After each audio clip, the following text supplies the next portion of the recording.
Science 5, Quarter 1, Week 3 to Week 5. Melc-Based. Let's learn about changes in materials. Hello kids! It's me, Teacher Frel. Don't forget to subscribe, like, and share, and hit the notification bell for the latest video. You can also follow my Facebook page, Teacher Frel TV.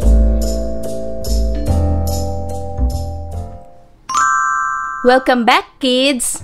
For today's lesson, we will talk about the changes in materials.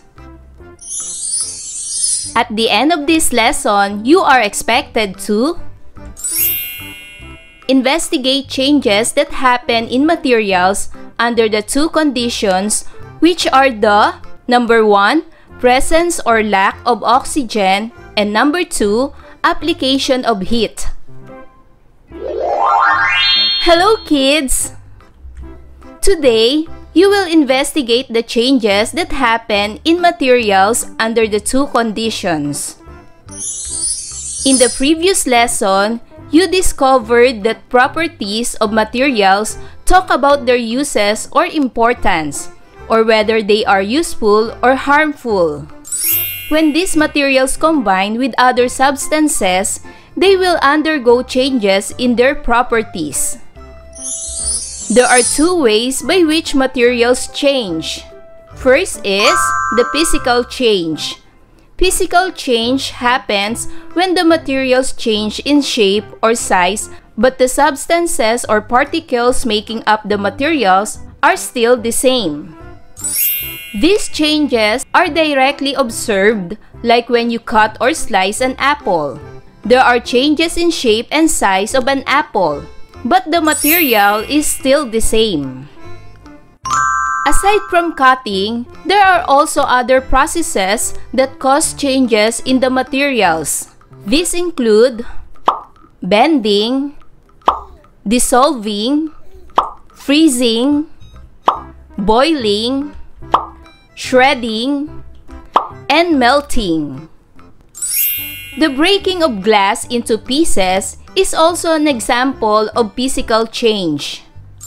Change in the state of matter from solid to liquid or from liquid to gas is also an example of physical change. Examine each picture below. It shows the different processes that cause physical change. Like for example, when you cut an apple into pieces, it causes physical change. Cheese when shredded, it also causes physical change. Same with crayons. Melted crayons also cause physical change. Same with the broken glass, ice cube, melted candle, and paper cut into pieces. All of these pictures show the different processes that cause physical change. Another ways by which materials change is the chemical change. You can explore chemical change by observing an apple. If you have an apple at home, cut it into two and expose it to oxygen in the air. If the apple is not available at home, observe the picture below that shows the uncut and cut apple. What did you observe in its color after cutting the apple and exposing it to oxygen after 5 minutes? If you observe that it changes from whitish to brownish color, then it undergoes chemical change. The oxygen which is introduced in the surface of the apple releases the free radicals in an oxidation process. This turns apple into brown color. The material undergoes chemical change. There are substances in an apple that combines with oxygen and causes the browning of apple. Metals such as iron rust when exposed to oxygen. Rusting occurs when the surface of the metals or its alloys such as steel will corrode in the presence of water. Water is a compound that is made up of oxygen and hydrogen. The presence of oxygen causes rusting of iron. The process of rusting is a combustion reaction similar to creation of fire. If it is left in contact with oxygen, iron will react with oxygen to form rust. Rusting is the common term for corrosion of iron and its alloys. There are other processes that cause chemical changes in the materials. These are burning, cooking, rusting, and rotting. Cooking and burning involves the application of heat. This causes the materials to change in their state and composition. When this happens, a new substance and different properties or products are formed. Some evidence of chemical change are the production of heat and light, formation of bubbles, and formation of a precipitate or solid within solution. Heat causes the materials to change in their properties also. It will change state from solid to liquid, which called melting. When ice cubes melted, the heat present in the environment was absorbed by the ice cubes. But when the heat was absorbed by the lighted candle and crayon, they changed from liquid to solid. This is called by the process of cooling. To learn more about this lesson, let us do our first activity, learning task 1. Presence and absence of oxygen. In investigating the changes that happen in materials under the condition that there is presence or absence of oxygen, you will need the following materials. 1 piece of apple or eggplant or potato. Any vitamin C tablet. 3 clear glass or bottle with 500 ml. Or 2 glasses of water. Chopping board. And knife. Prepare the materials. First, label each glass with a marker or write in a paper glass A with water, glass B with vitamin C. Place under the glass. This will help you monitor which glass will undergo changes in color in the presence or absence of oxygen. See illustration below. Second, cut an apple or eggplant or potato into 2 slices using a knife in a chopping board. Seek help from elder, brother, or sister to set up this experiment. This will create bonding between you and your elder member of the family. Third, pour 3/4 full of water in each pre-labeled glass. Fourth, put 1 slice of apple or eggplant in each glass or bottle. Fifth, crush vitamin C tablet. Put it in the second glass. 6. Observe what happened in the material after 48 hours. 7. Write your observations in your notebook.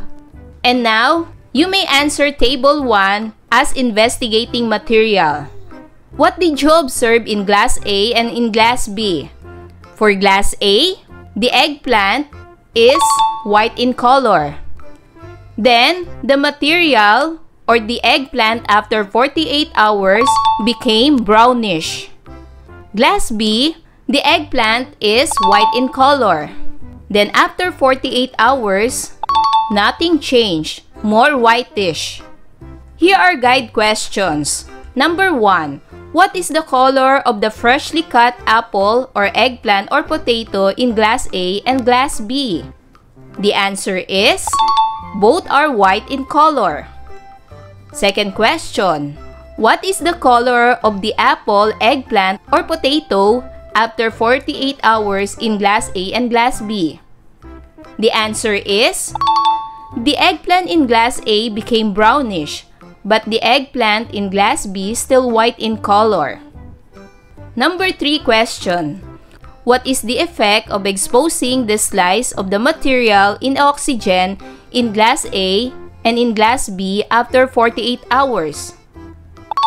The eggplant in glass A changes its color, but the eggplant in glass B do not change its color. Number 4. What is the effect of putting vitamin C? Vitamin C acts as antioxidant that prevents further oxidation of apple or eggplant in an apple or eggplant in glass B. So the answer is vitamin C prevents browning in color. It maintains the fresh-looking appearance of the material. And now let's do learning task 2. In this activity, you will investigate what will happen to materials when they are heated. You will need the following materials as follows: matchstick, 1-piece candle. If not available, use a crayon or both, pot holder, and 1-piece spoon. Note: conduct an experiment in the kitchen or in an available place that is safe to keep the experimental setup clean, safe, and manageable space. Be careful in lighting a matchstick and hot objects. Seek help from elder member of the family to set up this experiment. This will create bonding between you and elder member of the family. Number 1. Observe the properties of the samples before heating. Number 2. Crush the materials like candle and crayons and put it in a spoon. Number 3. Using a matchstick, light the candle and heat the spoon containing the crushed materials. Use pot holder to hold the spoon while heating. Number 4. Observe what happens to the lighted candle. Number 5. Put off the lighted candle carefully by blowing air on it. 6. Let the heated materials stand for 2 to 3 minutes. Number 7. What happened to the heated materials when they cooled off? 8. Write your observations in the table below. Table 2. Investigating crayons and candle when heated. What did you observe to crayon before heating? Before heating, it is hard and in proper shape. But after heating, it became liquid and no proper shape. Same with candle. Before heating, it is hard and in proper shape. But after heating, it became liquid and has no proper shape. Here are the guide questions. Number 1. What are the properties of crayon and candle before the materials are heated? Yes, crayon and candle before heated are with definite shape and size. Number 2. What happened to the materials when they are heated? Correct. Both of them melted. Number 3. What change took place? Correct. Solid to liquid, then liquid to solid. Number 4. Describe the changes that happen in the materials when they are heated. Correct. The solid candle and crayons became a liquid and dripped down the paper. As the liquid crayons or candle cooled, they became solid again. Number 5. What change in paste happened when crayons and candle are heated? Correct. The physical change are solid to liquid. Number 6. Describe the changes that happen in the materials when they cooled after 3 to 5 minutes. Correct. As the liquid crayons or candle cooled, they became solid again with new shape. It became flat shape. Number 7. What change in paste happened when crayons and candle melted? Correct. The physical changes are solid to liquid and eventually resulted from being solid again. This is the candle before heating. And this is the candle after heating. This is the crayon before heating. And this is the crayon after heating. Number 8. Are there new products formed after each changes? Number 9. Let the material sit for 2 minutes. Number 10. Observe what happened to crayons and candles after letting them sit for 2 minutes. 11. Copy Table 3 in your notebook. Complete the table. Table 3. Investigating candles and crayons after heating. And now, let's go to Learning Task 3. Choose the letter of the best answer. Write the answer in your notebook. Number 1. What change will happen to the slices of potato if they will be exposed to oxygen in the air? A. Color will change from brown to white. B. Color will change from white to brown. C. The color will not change. D. No changes in color. What is the correct answer? Very good. The correct answer is letter B. Color will change from white to brown. Number 2. What causes the rusting of iron nails or iron-made materials in a wet cloth? A. Presence of heat. B. Absence of heat. C. Presence of oxygen. D. Absence of oxygen. What is the correct answer? Very good. The correct answer is letter C. Presence of oxygen. Number 3. When the candle was lighted, it melted into liquid and became solid again after a few seconds or in a minute. What causes these changes? 1. Presence of heat. 2. Presence of oxygen. 3. Absence of heat. 4. Absence of oxygen. Choose from the following letters. A. 1, 2, and 3. B. 1 and 4. C. 1 and 2. D. All of the above. What is the correct answer? Very good. The correct answer is letter C. 1 and 2. Number 4. The candles melted by the application of heat. What change took place when solid candles became liquid? A. Chemical. B. Mechanical. C. No change. D. Physical. What is the correct answer? Very good. The correct answer is letter D. Physical. Number 5. Which situation shows the presence of oxygen in a material?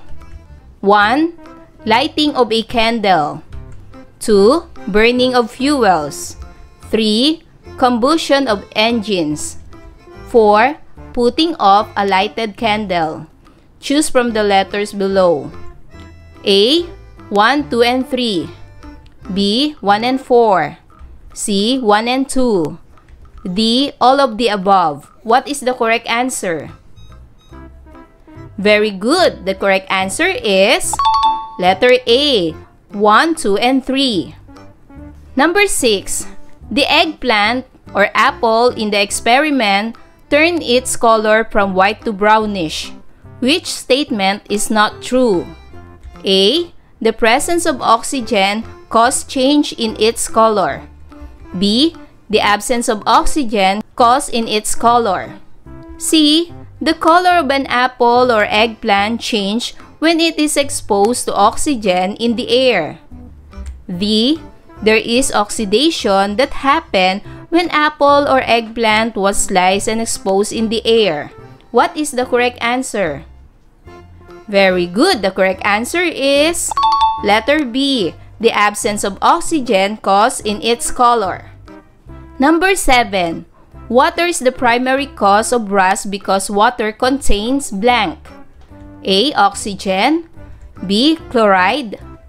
C. Carbon. D. Hydrogen. What is the correct answer?